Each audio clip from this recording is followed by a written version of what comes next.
Do you ever get frustrated with the people around you, or you get frustrated because of the things that people might say or do or don't do?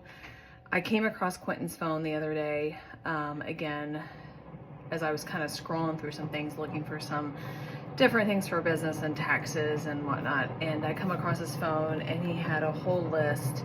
And I shared one of these with you early on, after his passing, of things he wants his kids to know. And it struck me to the core, because it's like I picked it up at the perfect time to find something that I couldn't find, and I ended up finding this. And in that moment, I was feeling so frustrated and discouraged and disappointed. And can I be real?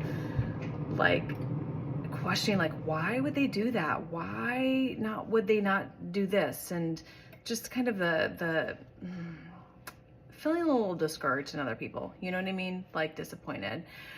And I grabbed his phone, and I was looking through some things, and I scrolled across this.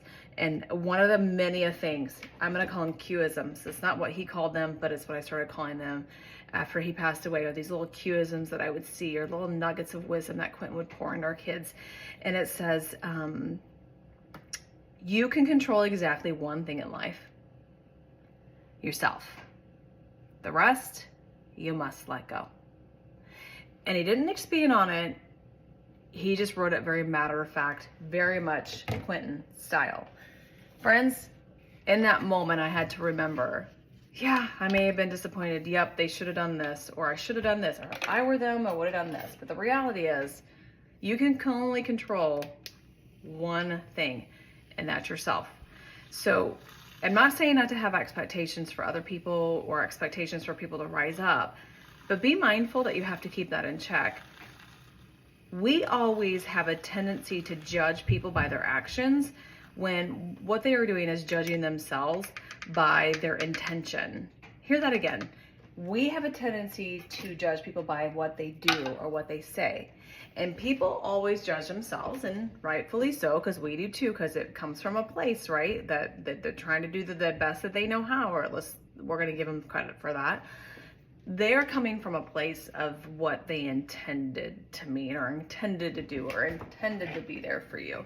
I will tell you, this season of my life is not only very difficult, and I'll probably expand on this as I try to kind of work through this, because the Lord's still working through me on this. People have been there for me, but it's crazy. The people that I thought would be there for me are not there for me. And when I say there for me, you know, there's a whole definition of that, you know, my expectation versus their expectation, but I know it comes from a well-meaning place. And I know that being around me is kind of a scary thing, because it's a reminder of how fragile life is. And it's not a matter of if you will grieve, it's a matter of a when you will grieve.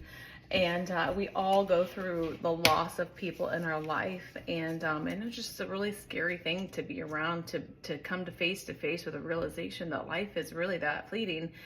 But I needed that, and you know, I could talk about that a little bit longer here, but I'm going to go back to what Quentin said. You can only control one thing in your life, and that one thing is yourself.